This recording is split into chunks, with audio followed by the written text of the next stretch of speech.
Naging controversial nga noon matapos ang hiwalayan nila pambansang Kolokoy at ng kanyang wife na si Marites. Ang dalawa ay sumikat dahil na rin sa kanilang kwelang mga vlog na nakabase sa US. Pero nakakalungkot nga at marami ang followers nila or ang subscribers nila ang sobrang nalungkot matapos ang revelasyon na ang dalawa ay tinapos na nga ang pagsasama sa loob ng 20 years. Siyempre marami ang naging pagbabago.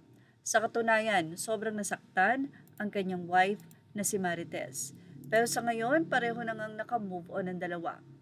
At ilang taon nang makalipas, hindi na nga masyadong nakakarinig ng madalas kay pambansang Kolokoy, pero patuloy pa rin naman siya sa kanyang pagbablog, ngunit hindi na nga lang ganun kaingay katulad ng magkasama sila ni Marites. At isang araw ay nagkaroon nga ng confirmation itong si pambansang Kolokoy na siya po ay nakikipaglaban ngayon sa isang sakit. Anyway, ayon po sa update mula din sa artikulo ng Kami, itong si pambansang Kolokoy ay nakikipaglaban sa sakit na cancer. Mula sa naging update ng Kami, earlier on November 20, Joel also shared another emotional post from the hospital. The photo showed him lying on a hospital bed with an IV line joined by his 3 children at his side.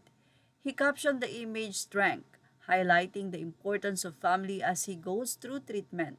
The post resonated with many followers who praised the visible bond between Joel and his children during such a difficult moment.